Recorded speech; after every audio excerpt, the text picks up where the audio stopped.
Now, both Mrs. Berlin and Mr. Berlin infantilise their children.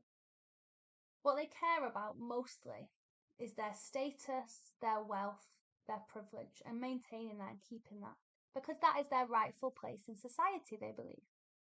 And we see quite often they infantilise their children. To infantilise means to treat them like a child.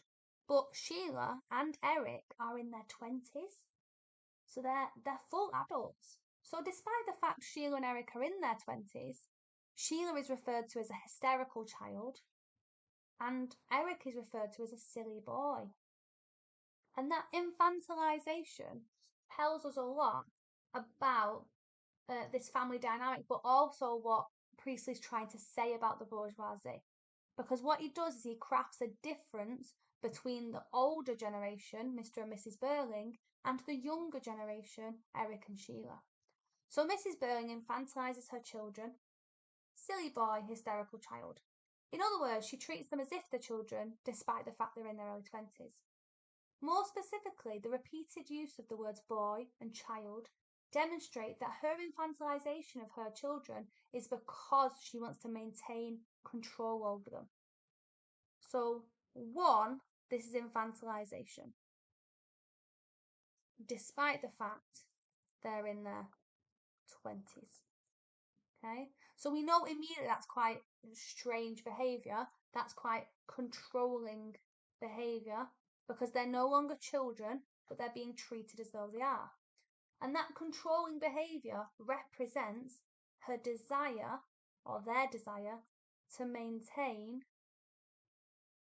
control over their children and the future of their reputation, the future of the Berling family, the future of the bourgeoisie. It is almost as if Mrs. Berling is hubristic because she believes that she can keep her superiority over her children. But Priestley is trying to show us the difference between this attitude that cares about control and reputation compared to the younger generation. Now, at the beginning of this play, the younger generation, because they're infantilised, have very little power. Sheila, despite being in her early 20s, calls her mum mummy, which reveals she is very immature, very infantile, and quite naive. Yeah, she is kind of protected by and blinkered by her privilege. So we can describe Sheila as a result of this as quite blinkered and ignorant. Now, do you think Priestley wants a society of blinkered and ignorant people? Is that going to create progression? Is that going to move society forward into a time of change? It's not, is it? Because they're not looking, they're not observing, they're not noticing.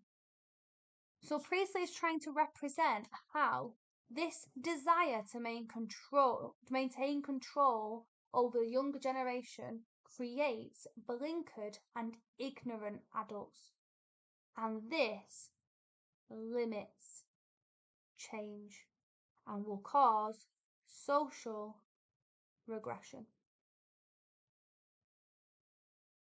So it's Priestley's job in this play to open the eyes of the younger generation, to open the eyes of the Berling family and the audience to how we can create social and political progression, move forward.